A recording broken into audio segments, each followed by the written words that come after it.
Welcome back, everybody. You are listening to SeeThroughPanel, a comic book discussion and review podcast. My name is Cole Harvey. I am here with Fahed Rahman. Hello, everyone. And today we're going to be reviewing In by Will McPhail. Will McPhail is a writer and cartoonist from Lancashire. He lives in Edinburgh. His work has appeared in The New Yorker and has won him the Reuben Awards for the Cartoon of the Years. And for the past 2 years running, he has attracted a social media following of more than 100,000. He's also been published in Private Eye and The New Statesman, and was the winner of British Cartoonist Young Cartoonist of the Year in 2013. In is his debut graphic novel, and is an intimate and accessible, smart commentary on modern life and a joyful celebration of being human. It's about Nick, who is a illustrator isolated by his tendency to observe rather than participate in life. So this was one of my choices. We found it on NetGalley, so thank you to NetGalley for providing an advanced review copy. So I'll just ask you, Cole, what were your kind of initial thoughts on the book? So I didn't know anything about it going in. Fahed actually just told me the title and the artist. So I looked up him. I saw his little strips he does for the New Yorker. They're hilarious. I really like his style. But going in, I really had no expectations. And I'm just gonna say, shut it down. No one needs to make comics anymore. This thing is a masterpiece. I absolutely love it. If it doesn't get an Eisner this year, I will cut my own arm off. It's ridiculously good. It is. I mean, I think you. So when I messaged Cole, I said we've got to basically review this book. It is absolutely phenomenal. I think I think from this point in, we kind of have to kind of put the spoiler warning on, because it's really difficult to talk about why the book is so good without kind of going quite heavily into the plot details and the method in which he tells the story.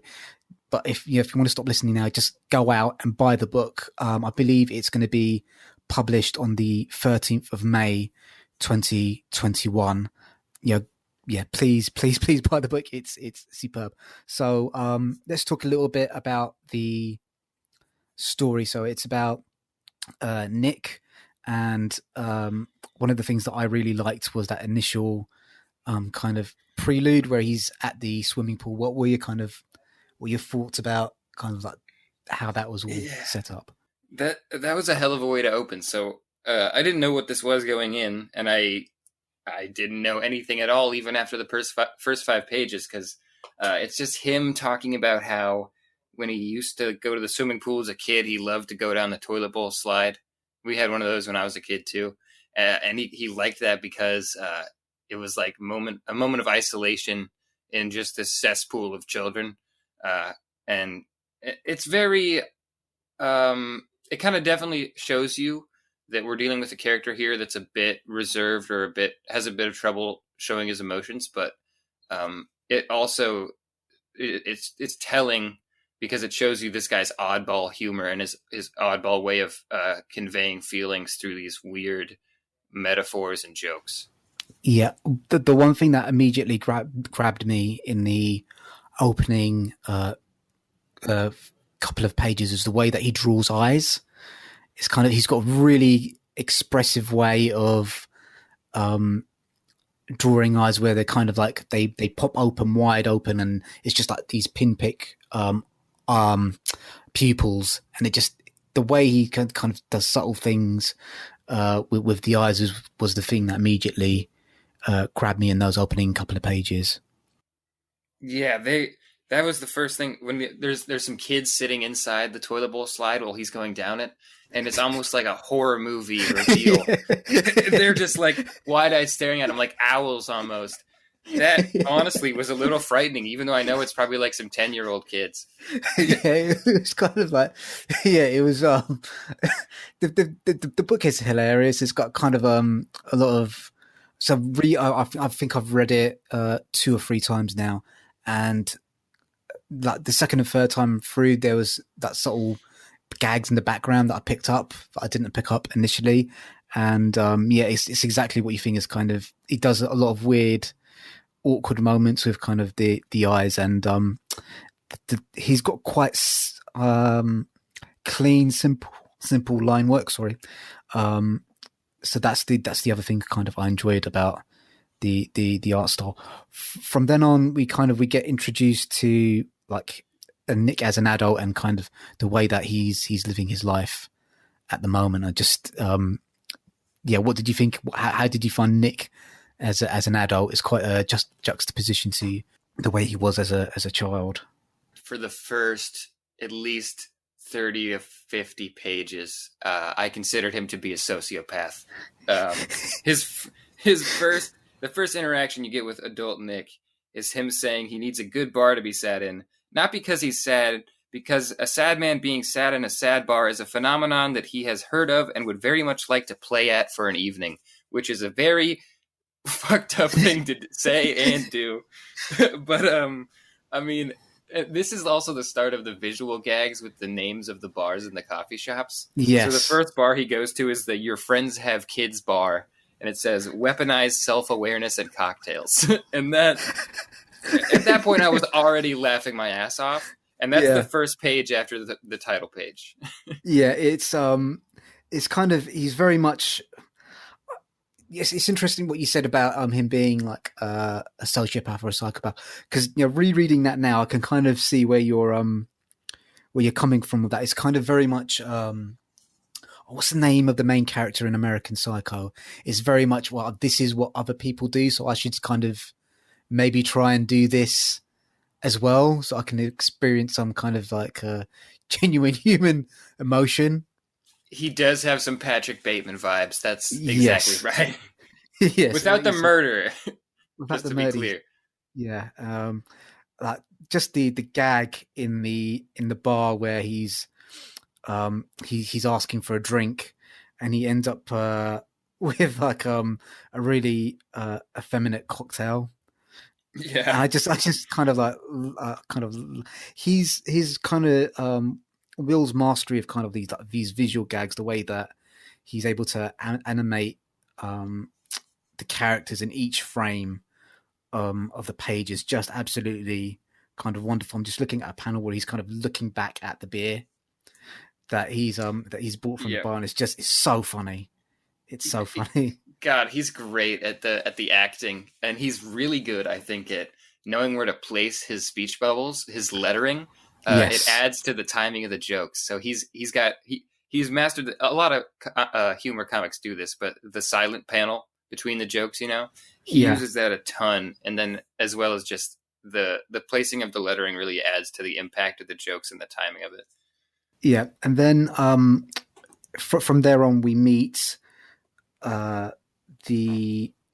which I think is maybe the weakest part of the weakest part of the comic, is we meet the love interest and Ren, and they've got a very kind of funny, humorous relationship as well. Yeah, they're honestly both they have that very quirky humor, but yeah, when they're both on the page, it's like you can't stop reading. It's just so funny and interesting, and a kind of I want to say realistic, but these people are honestly it's so funny and back and forth that it's hard for me to believe that two people would be this would click like this comically immediately. But yeah, they're like the most interesting when they're together. That's the most interesting parts of this book. Yeah, I slightly disagree with you on that one. I think it's definitely a really interesting, engaging relationship. I just felt Ren occasionally fell into that.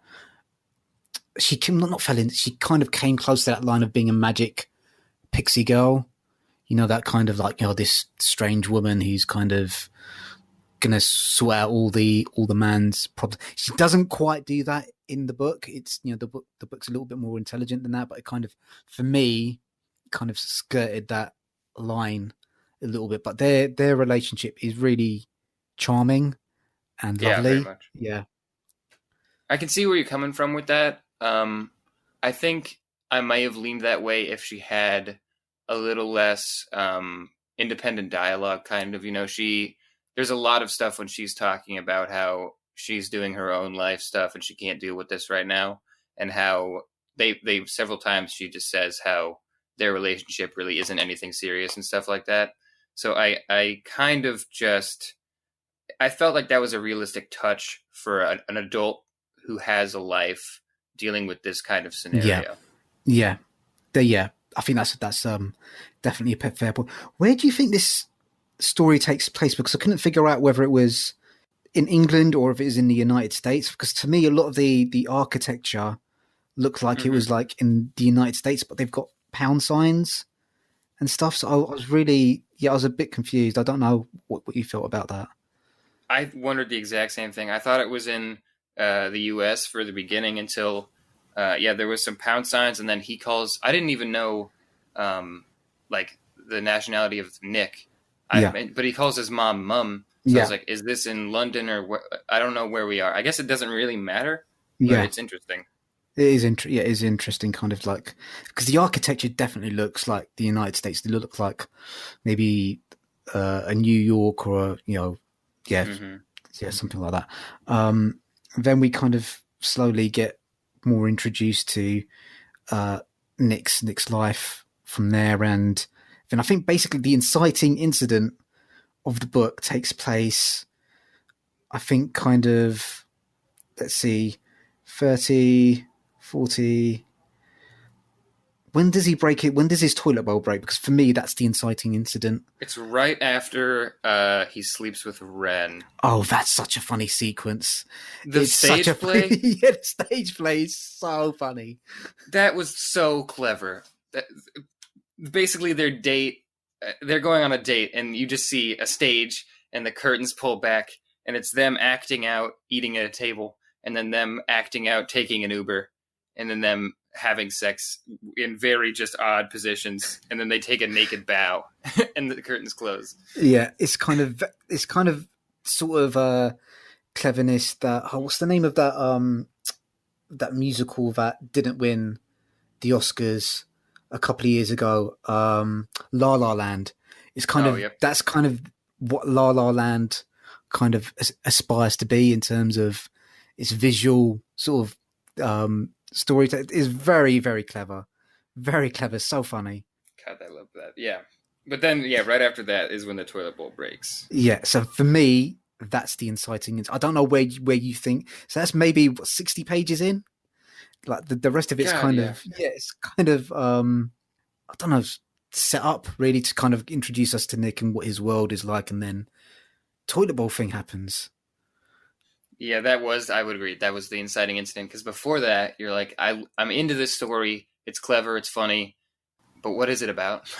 Like, Yeah, exactly. And then he speaks to a plumber, and then that's where kind of everything changes. So the artwork is black and white, and then he speaks to this plumber, and he just tries to have. So Nick is very much like me. I'm very uncomfortable making small talk with practical men who've come around yeah. to fix to fix things. I don't know how you react around him, but he's just kind of like standing there awkwardly, and then he just reaches out to him, and then everything changes. Yeah, that's the first moment you see color in this book, which was just, I had just assumed it was going to be black and white the whole time. And he says, I want to make a connection with the man in my bathroom. And then, yeah, he kind of just opens up and says something meaningful to the man, and the man says something meaningful back. And then full, full splash page of Nick just on a mountain in full color.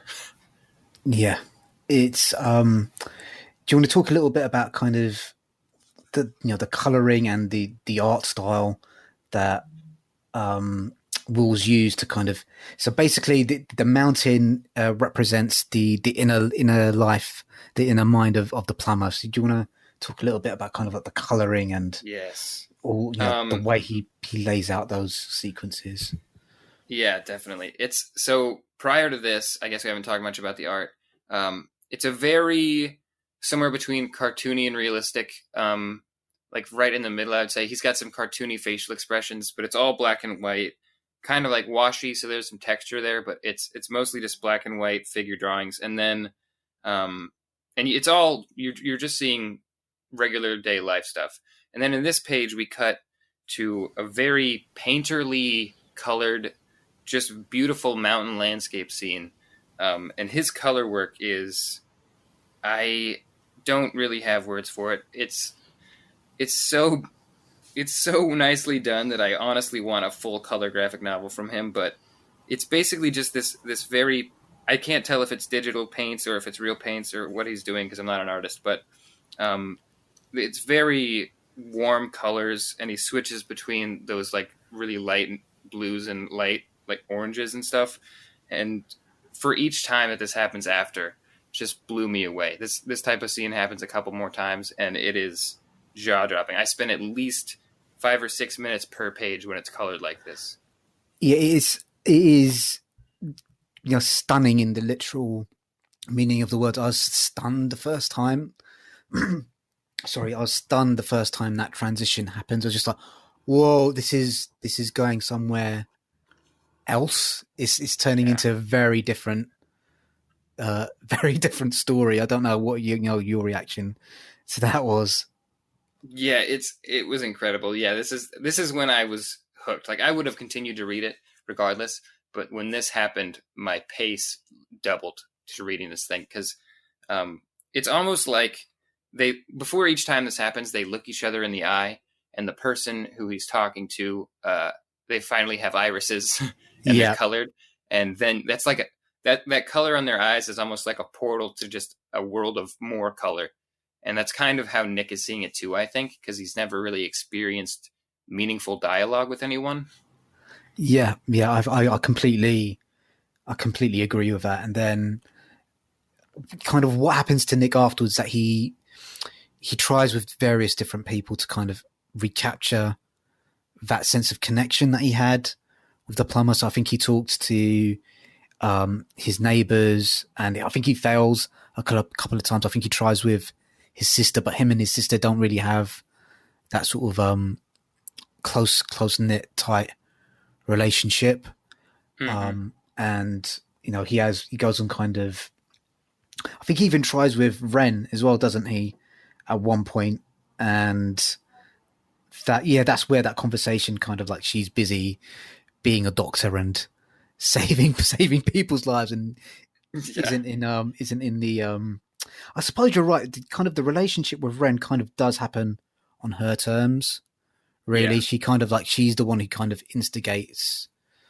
the instigates every time that they make contact with each other. There's that very funny scene in the on the train where Nick gets told off for sketching a woman, and then kind of that Ren is just lying there, kind of like, yeah, draw me like a French woman, sort of thing, which is a very funny gag. it was. I honestly thought that was in his head because it was so ridiculous that he just looks up and she's laying across the booth of this train. Oh, that was great.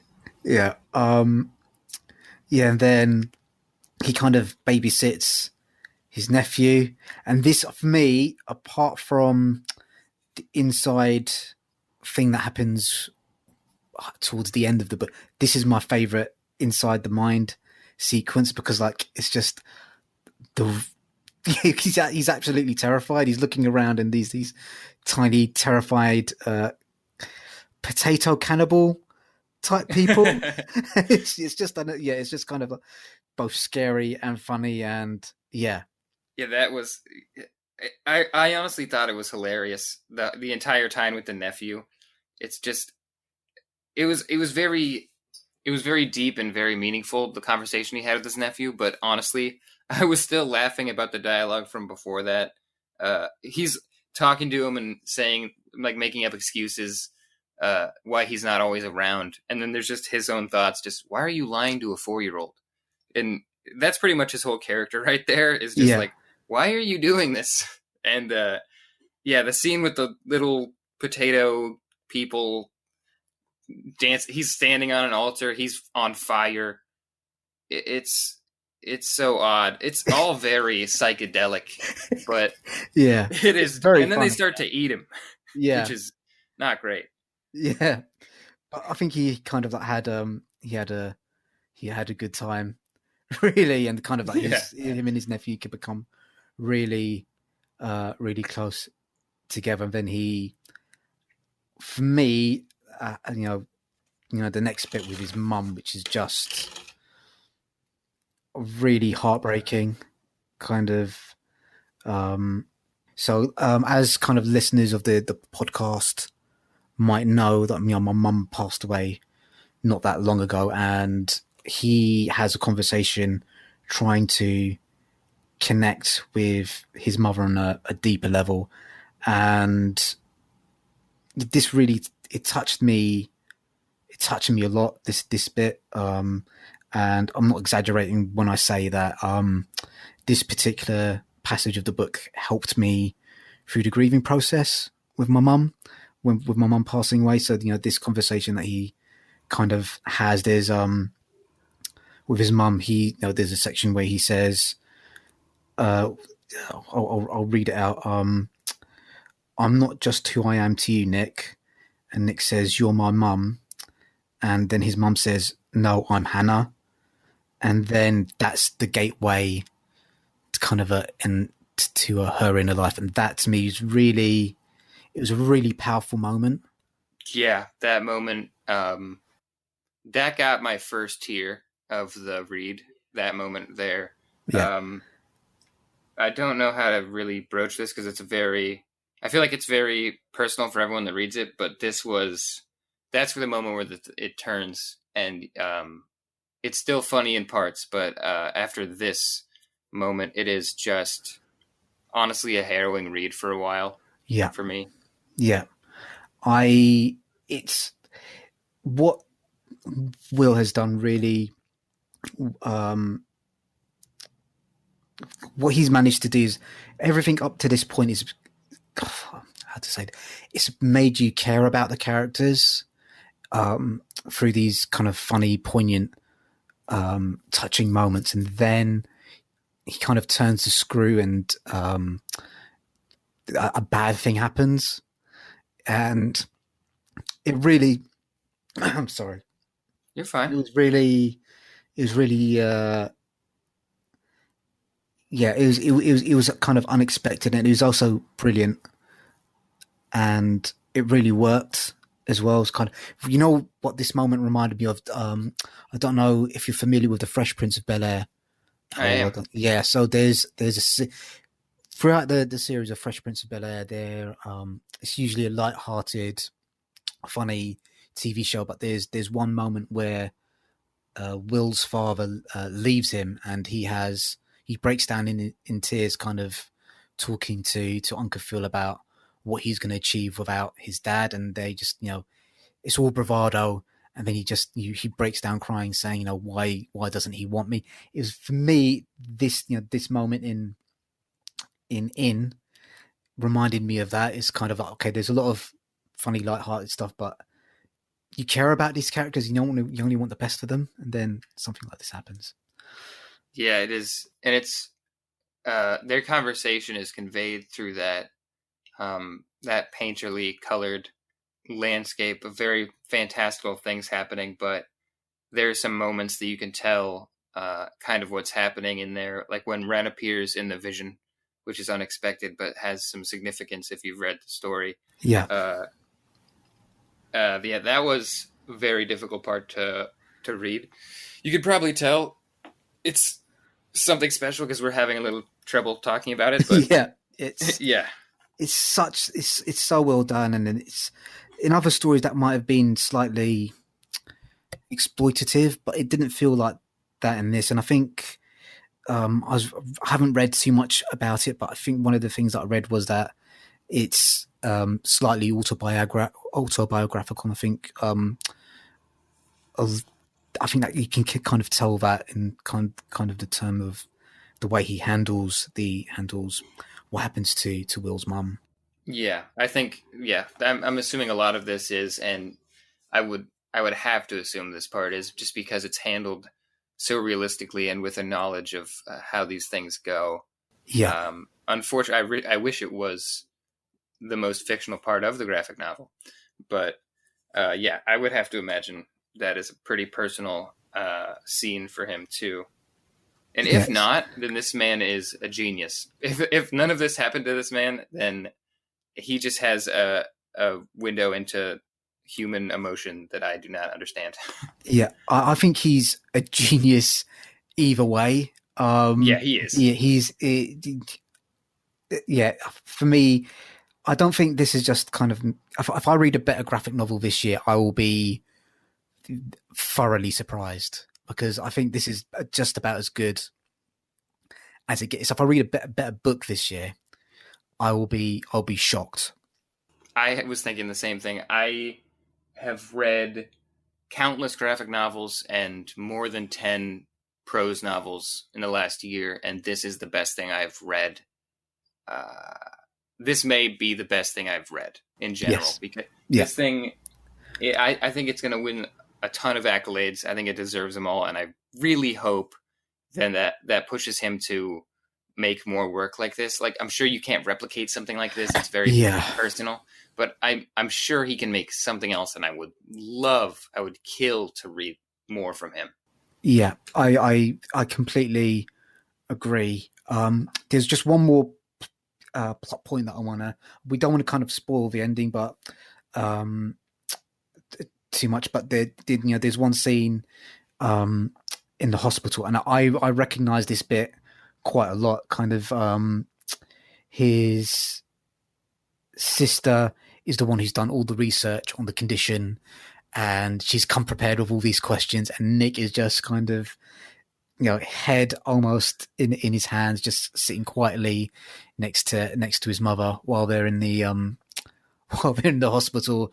And I recognize that so much.